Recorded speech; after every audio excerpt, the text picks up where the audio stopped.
In the year 2020, the term police brutality is often used in the English language. The term police brutality came into the English language in the 1800s. I will agree that some police officers have used their powers wrongly, which has led to a few deaths in the United States. But Americans should not judge all police officers due to the few crooked ones.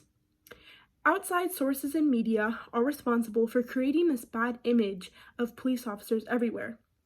In fact, in an Arizona Central article, they have stated that there are 10,000 good deeds that police officers do daily, and this compares to the 5 cases of police brutality that happen yearly. So why is it that police officers are often ridiculed for police brutality, but they're not thanked and praised for their awesome good deeds that they do for their community? There is an awesome video on YouTube called All Lives Matter Thin Blue Tribute, and this is a compilation of all the good deeds that police officers do around the United States. And they do these because it's the goodness in their hearts. It's not because the cameras are rolling or because they feel like they have to. In an interview done by law enforcement today, there are 2 officers that have spoken about why they wanted to join the police department, and one stated they wanted to help their community, and the other said they just wanted to help people. And although these quotes only come from 2 police officers in the United States of thousands, this proves that they speak for the majority, because these police officers don't want to use and abuse their powers, but they want to make their community a better place, and they would also just like to help others in America. As I said before, the greatest responsibility of the bad image of police officers comes from outside sources, and the biggest one being the news. And in a CNN article, there are 2 police officers that have come forward, and they have stated that the news only decides to highlight half of the story, and the half of the story is that there is someone either fatally shot or dead, and that the police officer was responsible for it. And they don't give the police officer side of the story.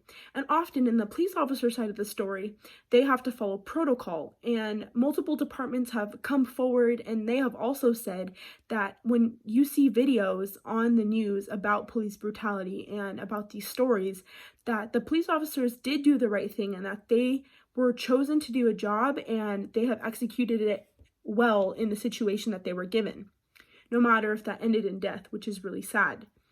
The second largest who is responsible for the bad image of police officers is TV and movies.